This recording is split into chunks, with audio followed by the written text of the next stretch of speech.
यही आज का सबसे बड़ा सवाल है। देखिए, एक कंपनी का अच्छा होना एक बात है, पर क्या वो एक अच्छा स्टॉक भी है? क्या सिर्फ एक बढ़िया बिजनेस देखकर पैसा लगा देना चाहिए, या फिर सही कीमत का इंतजार करना ज्यादा जरूरी है? चलिए, आज इसी पहेली को सुलझाते हैं। ठीक है, तो सबसे पहले कहानी के पहले और पॉजिटिव हिस्से को देखते हैं, यानी कि प्रिवी स्पेशलिटी केमिकल्स का बिजनेस। आइए जरा समझते हैं कि आखिर ये कंपनी करती क्या है और क्यों ये इतनी सक्सेसफुल है। बहुत ही सिंपल भाषा में समझिए। हम सबके घरों में जो साबुन, शैम्पू, डिटर्जेंट यूज होते हैं, उनमें जो एक अच्छी सी खुशबू आती है ना, उसके पीछे बहुत बड़ी वजह प्रिवी के बनाए हुए केमिकल्स हैं। मतलब ये हमारी रोज की जिंदगी का एक ऐसा हिस्सा है जो दिखता नहीं पर होता जरूर है। और देखिए, कंपनी की जो ताकत है वो वाकई कमाल की है। ये अपने सेक्टर में मार्केट लीडर है। सिर्फ इंडिया में ही नहीं, ग्लोबली अपने 10 प्रोडक्ट्स में इसका 20% से ज्यादा का मार्केट शेयर है। प्रमोटर्स के पास 60% से ज्यादा की होल्डिंग है, जो दिखाता है कि उन्हें अपनी ही कंपनी पर कितना भरोसा है। और मैनेजमेंट, उन्हें तो 35 साल से ज्यादा का तजुर्बा है। और ये तो कहानी को और मजबूत बनाते हैं। इसका आरओई और आरओसी दोनों ही 15% के बेंचमार्क से काफी ऊपर हैं। किसी भी अच्छी कंपनी के लिए ये बहुत ही शानदार आंकड़े माने जाते हैं। तो बिजनेस के लिहाज से देखें तो तस्वीर एकदम साफ और मजबूत दिखती है। लेकिन अब आती है कहानी में ट्विस्ट। अब हम कहानी के दूसरे और थोड़े मुश्किल हिस्से की तरफ बढ़ते हैं। कंपनी तो बहुत अच्छी है, इसमें कोई शक नहीं, पर क्या जिस कीमत पर इसका स्टॉक मिल रहा है वो भी उतना ही अच्छा है? चलिए अब इस वैल्यूएशन की गुत्थी को सुलझाते हैं। इस गुत्थी को सुलझाने के लिए हम एक क्लासिक टूल का इस्तेमाल करेंगे, ग्राहम नंबर। इसे वैल्यू इन्वेस्टिंग के पितामह बेंजामिन ग्राहम ने बनाया था। ये फॉर्मूला आप समझिए किसी भी स्टॉक की असली या वास्तविक कीमत निकालने में हमारी मदद करता है। तो अब हम क्या करने वाले हैं? हम दो चीजों को आमने सामने रखने वाले हैं। एक तरफ है प्रिवी की आज की मार्केट प्राइस और दूसरी तरफ है ग्राहम के फॉर्मूले के हिसाब से इसकी असली कीमत। और यहीं पर पूरी कहानी एक बिल्कुल नया मोड़ लेने वाली है। जरा इस चार्ट पर नजर डालिए। ये एकदम साफ साफ दिखा रहा है स्टॉक की आज की कीमत है लगभग 2,935 रुपए, और इसकी असली कीमत कितनी होनी चाहिए? सिर्फ 796 रुपए। ये कोई छोटा मोटा फर्क नहीं है, ये जमीन आसमान का फर्क है।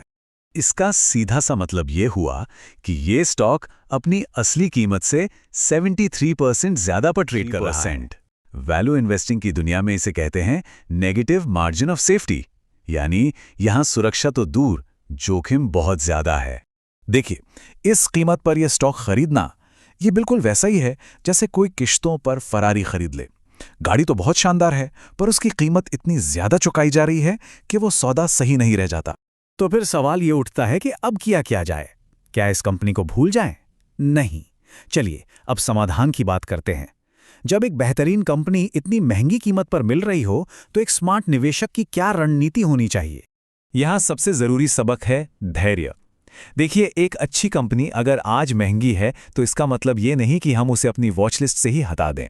नहीं, इसका मतलब है सही मौके का, सही कीमत का इंतजार करना। तो एक संभावित प्लान कैसा दिख सकता है? पहला और सबसे जरूरी कदम, अभी नहीं खरीदना है, इंतजार करना है।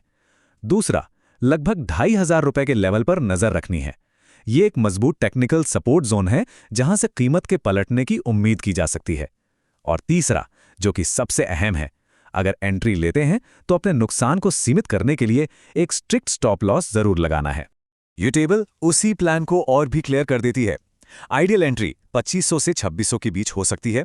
स्टॉप लॉस रहेगा करीब 2380 पर, और ऊपर की तरफ पहला टारगेट 2850 और दूसरा 3440 का हो सकता है। ये एक पूरी तरह सोची समझी रणनीति है, कोई जल्दबाजी का फैसला नहीं। तो हमने कंपनी के बिजनेस को समझा, उसकी कीमत की चुनौती को भी देखा और एक संभावित प्लान पर भी बात की। अब इन सारी बातों को एक साथ जोड़कर आखिरी फैसले पर पहुंचते हैं। और हमारा फैसला सिर्फ 2 शब्दों में है, देखें और इंतजार करें। Watch and wait. इस पूरी कहानी का निचोड़ बस यही है। अगर इस पूरे विश्लेषण को 3 लाइनों में समेटना हो तो वो ये है। पहली बात, प्रिवी एक फंडामेंटली जबरदस्त कंपनी है। दूसरी बात, स्टॉक अपनी असली कीमत से 73% महंगा है, इसलिए 2500 के लेवल का इंतजार करना समझदारी है। और तीसरी बात, शॉर्ट टर्म चार्ट्स भी अभी कमजोरी दिखा रहे हैं, इसलिए धैर्य रखना बहुत बहुत जरूरी है। और हम आपको इसी एक बड़े सवाल के साथ छोड़े जाते हैं। आखिर वो कौन सा पॉइंट होता है जब एक शानदार बिजनेस की कीमत इतनी ज्यादा हो जाती है कि वो एक अच्छा इन्वेस्टमेंट नहीं रह जाता। इस सवाल का जवाब ही सही मायनों में वैल्यू इन्वेस्टिंग की आत्मा है।